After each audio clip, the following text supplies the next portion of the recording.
Friends, in this video we are going to learn about liquid penetrant examination. This is the widely used non-destructive examination method to identify the discontinuities at the surface level of the materials such as crack, porosity, cold lab or lack of sidewall fusion in the weldments or metal surfaces. This method is applicable for all the materials such as magnetic materials, non-magnetic materials, ceramics, polymers, etc. But there is a restriction: the porous surface or rough surface materials cannot be examined because that will give false indication.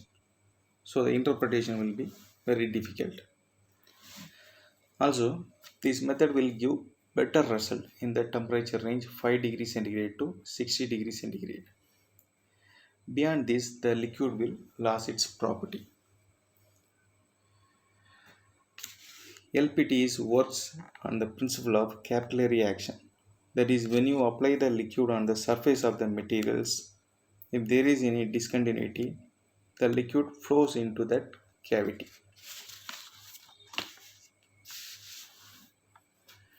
So we can see the image of the capillary action.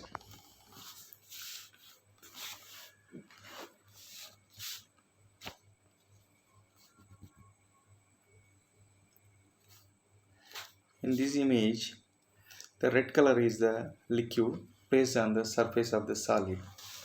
The liquid flows into that discontinuity is called as capillary action. This is the principle of the LPT method. The advantage of this method is easy to interpret the results and can be performed by the unskilled persons also. Then it is less expensive when compared to another NDT methods. The disadvantage of this method is it needs very good surface finish. Also, it takes much time to complete this process. So these are the disadvantage of this liquid penetrant test. Now we can see the different stages in LPT examination. First stage is surface preparation. The surface should be free from all the contaminants like grease, oils, or any other foreign particles. If the grease oil particle is there, that will hide the discontinuities, so the penetrant cannot go inside the surfaces. Also, we should not do LPT immediately after completion of the grinding or blasting operation because the dust particle also will hide the discontinuities.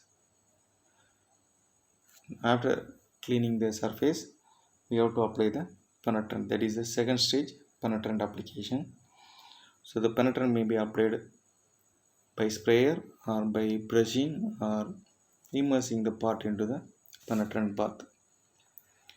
So after apply the penetrant, we have to allow the penetrant to be on the surface for few minutes. That is called as penetrant dwell time.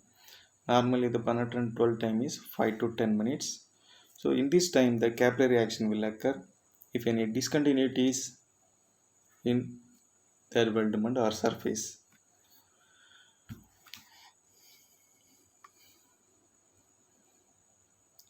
So after 5 to 10 minutes we have to remove the excess penetrant. That is the fourth stage, excess penetrant removal. So we have to remove the excess penetrant on the weldment to be examined. So the excess penetrant removal is, first we have to wipe the penetrant on the surface with the help of cotton cloth.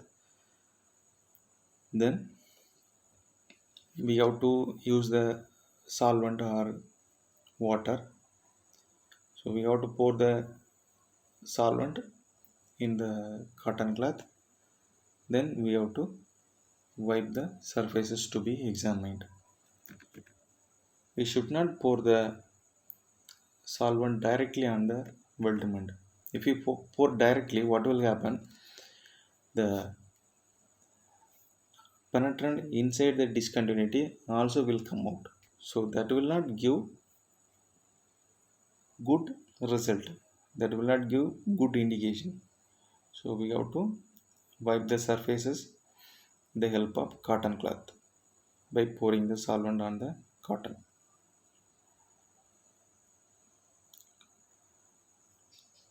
Then the fifth stage, developer application.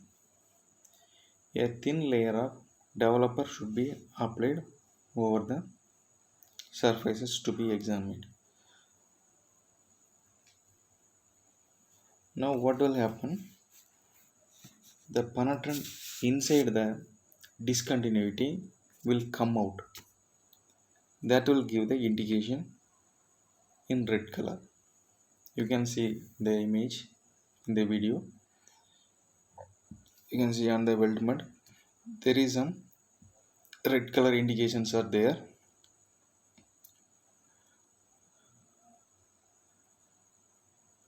Actually there is some grinding markings are there, so that also gives some indication. So you no need to consider that indication. Now you can see there is a void near the weldment, that is the defect. These red markings are grinding marking, so that are not defects.